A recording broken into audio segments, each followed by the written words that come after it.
sababu ni lazima heshima ya watu wa Meru irudi. Tumechoka kudharauliwa, tumechoka kuangaliwa na macho hasifu.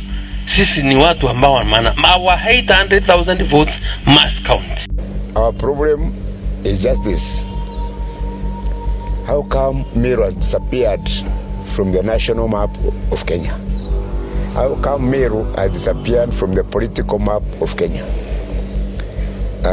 We are number 5 actually number 4 in providing the multitude of votes for any government.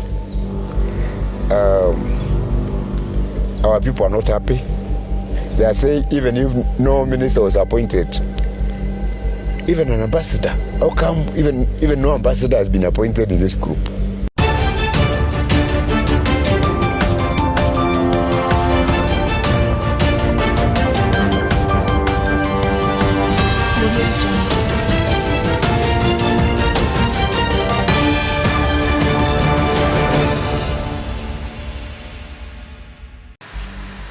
Yes, tension is still brewing up in Mountain Kenya because RUTO played bad politics after impeaching Gachagua.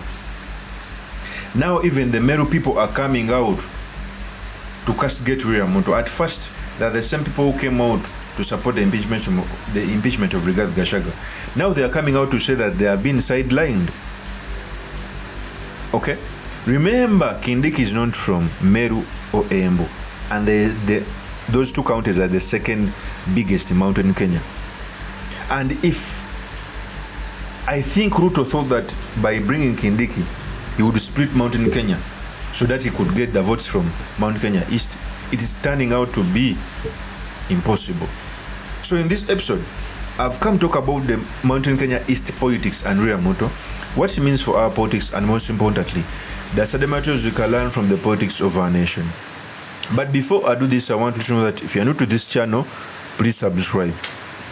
If geopolitics and economics is what you want, this will be definitely the right channel for you to subscribe to.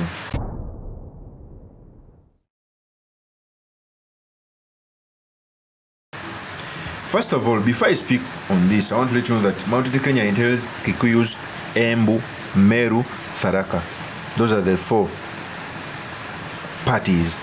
Kikuyus make almost 75% of the, I think up to 80% of the votes in Mountain Kenya. Embu and Meru, I think make 15%, almost 18%, and Tharaka almost make 2%. So if you want the votes from Mountain Kenya, it's better you pick a Kikuyu. In fact, Embu have been in government within key positions because of negotiating with Kikuyus. Okay? When I saw MPs from Mountain Kenya East, Embu and Meru fighting for Gachagua to be impeached, I knew that their goose is going to be cooked. Because if they separate them from the entire Kikuyu nation, they will be the minority. They won't even get key positions. Being a deputy speaker in the Senate, that position is for Merians. They got them courtesy of the Kikuyu vote. And Ruto picking a Tharakanitha, I think he doesn't want any strong candidates from Mountain Kenya because he's unpopular. He fears a person could run against him. That's why he picked Kindiki. And now the new cabinet he put out, majority are Kikuyus because he wants to bring them back. He wants, because the mountain is gone, forgetting the Merians. Now even the Meru people are coming out to castigate Ruto. In fact, the first person to come out and castigate Ruto was the former governor, Kiraitu Murungi, Crocodile, who came out to say this. Here is the tape. Our problem is just this. How come Meru has disappeared from the national map of Kenya? How come Meru has disappeared from the political map of Kenya? We are number 5, actually number 4, in providing the multitude of votes for any government. Our people are not happy. They are saying even if no minister was appointed, even an ambassador, how come even no ambassador has been appointed in this group? We are saying the Meru people are tired from being taken for granted. Meru people don't want to be political nomads anymore. Meru people want to be treated equally with other people, with the other ethnic blocs, because we have a right to be in this country just like the Kikuyus have a right.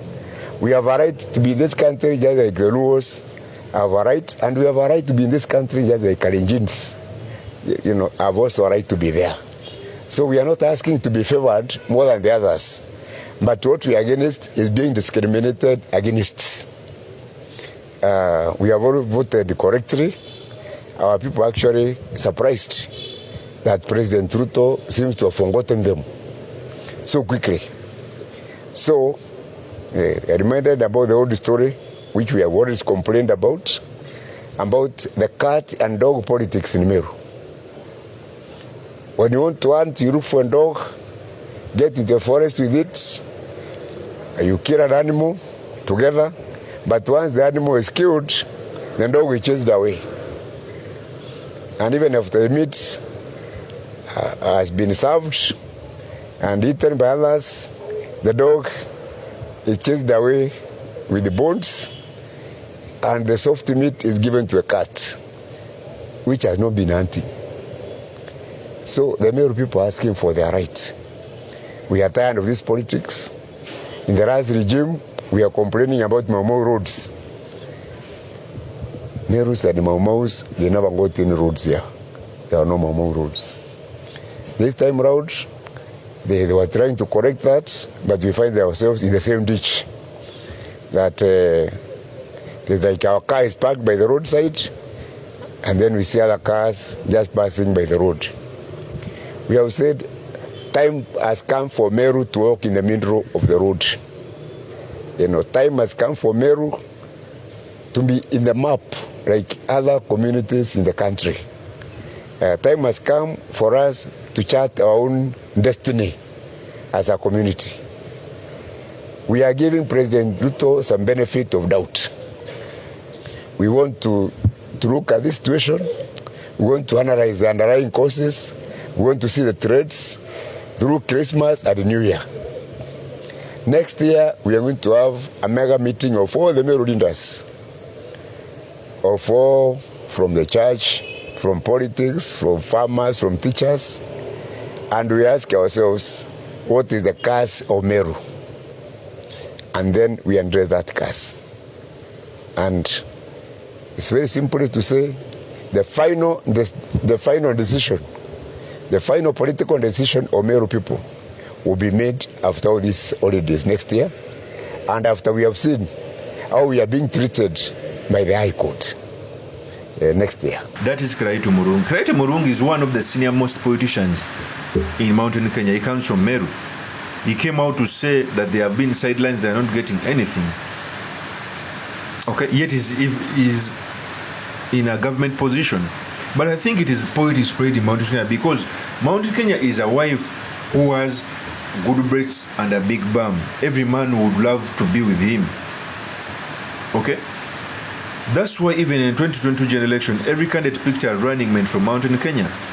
So it shows the mountain is still here to stay. Now even the former minister, agriculture, the former senator of Meru, is coming out to echo the same sentiments that RUTO has signaled them. In fact, he said these statements. Lazima heshima ya watu wa Meru irudi. Tumechoka kudharauliwa. Tumechoka kuangaliwa na macho hasifu. Sisi ni watu ambao wana our 800,000 votes must count. And we are now clever more than before. Tulikubali, tukaamini. Sasa madharau ni tele. So what I'm saying, I am telling the current administration, hata kama tuliingishwa box kama wa Meru, tukakubali mambo yote bila kuandikiana. Wengine wakisign agreements wakiwa na vyama vyao. Sisi hatukukubali, hatukuenda na chama ama nini. Kama hiyo heshima sio ya kutosha, tumeelimika, tumekuwa zaidi, tumekuwa na akili zaidi. So going forward, we have learned from our own past mistakes.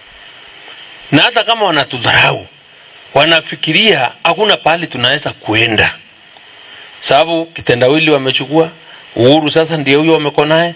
Let me tell you,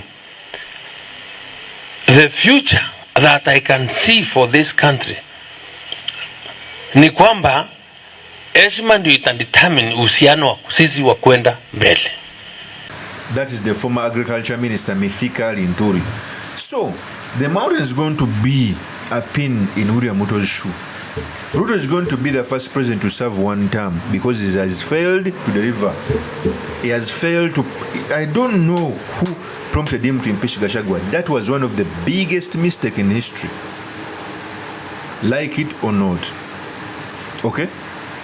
That was one of the biggest mistakes. At least even amid his turmoil, if Gachagua was still around, we will be rest assured that the mountain is still with you because they love the Gachagua. It will still vote for you. But with Gachagua forming a political party, it means that the political party will be the dominant party in the region. They will vote for it. It's going to take away MPs. Even those senior MPs, Kimani Chungwa, I won't be surprised if they go home. Because normally if a person tries to go against a dominant party in the region, many of the times they go home. This is what is going to happen. So William Ruto made a blend of his life and is reaping off it. Of course, that's my opinion. Do drop any comments by commenting about this. Thank you very much for listening in. If this is your first time on this YouTube channel, I implore you to subscribe, like and comment so that I can be motivated to do more of such videos. I'll see you on another one. Peace.